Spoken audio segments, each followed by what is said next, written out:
Guys and girls, what is going on? Thank you so much for coming back to check out the channel. This is your afternoon update. Thank you so much for joining me this afternoon. Leaked information. We got a leaked form that I wanted to show you guys coming out of the situation happening in Brazil. There's an organization in Brazil overseeing the finalization of the purchase of Activision Blizzard, and from that case and those filings we're starting to get a lot of interesting info that I don't think the public was supposed to know, but we'll get into that. We're saying goodbye to the PS4, you guys.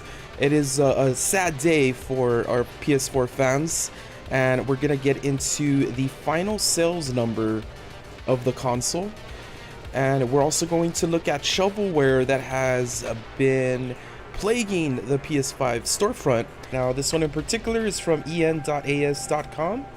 Following the purchase of Activision, both companies are engaged in a heated exchange of statements about exclusive content and subscription services. A few days ago, Brazil's Administrative Council for Economic Defense, the institution who's helping to finalize the sale of Activision Blizzard, they've been looking into if it's gonna be fair basically for both parties. They actually leaked a document in which Sony has branded the acquisition as an anti-competitive practice. The Xbox brand has already responded to the statements, and they responded by saying, considering that exclusivity strategies have been at the core of Sony's strategy to strengthen its presence in the games industry, and that Sony is a leader in the distribution of digital games, Sony's concern with possible exclusivity of Activision's content is incoherent, to say the least.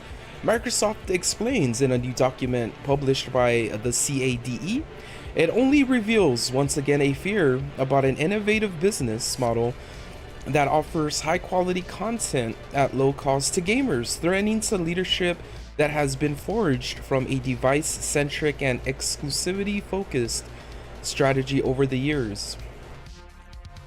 Microsoft went on to say that Microsoft's ability to continue expanding Game Pass has been obstructed by Sony's desire to inhibit such growth. Sony pays for blocking rights to prevent developers from adding content to Game Pass and other competing subscription services. Sony does not want attractive subscription services to threaten its dominance in the digital distribution market for console games. So let's look at the document here.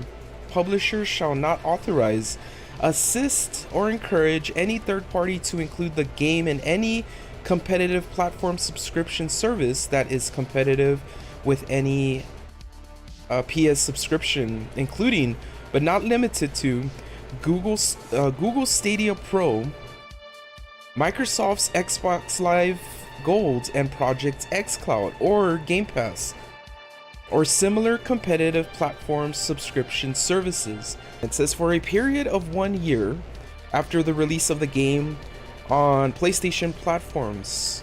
So they have a 1 year exclusivity window. So they have to have it on PS Plus for at least a year before they can move it to another platform. Now this is interesting because you will notice that there are games that you can find on both PS Plus and Game Pass. But the interesting takeaway from that is that it's games, if you notice, it's games that were on Game Pass already. So those wouldn't necessarily be part of this agreement. It's games that are incoming in the future. In the scenes, there seems to be, these arguments happening, but there's that, you guys. Let me know in the comments down below what you think about that. We have reached a very sad day, you guys, because Sony has officially stopped tracking sales for the PS4. Sony's PlayStation, this is on comicbook.com. Sony's PlayStation 4 console has now reached its final sales total. Since first releasing back in 2013, The PS4 has gone on to become one of the best-selling video game platforms of all time. With the PS5 now being Sony's primary console though, PS4 sales have naturally started to wane in recent years.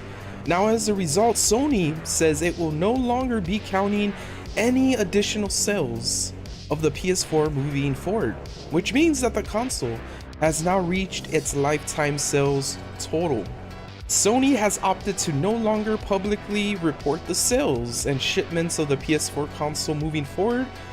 Because of this, the final tally of the total number of consoles sold will go down in the annals of history as 117 million consoles. That's going to be the final number.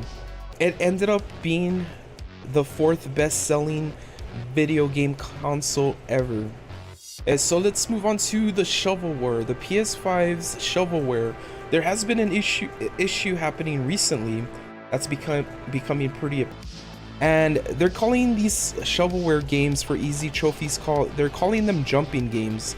So now the jumping games on the PS5 storefront are actually getting pushed to the very end of the section, so they won't populate at the top of the list. So now when you open up the storefront, they're getting pushed where you have to scroll a lot further down to even see them. So it's a big wake-up call to developers out there that are developing these jumping games. Their game isn't going to get as much exposure as other more popular titles, so that's something that Sony is doing. So for our deal of the day, we have Nioh 2 on the PS4, and what's really cool is that you get a free upgrade to the PS5 version for $10, and this is via Amazon, and I'll leave the link in the description if you guys are interested in it.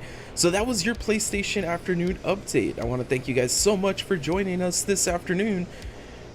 Much appreciated to you guys, and until we see you tomorrow, stay safe and stay awesome. You're cool.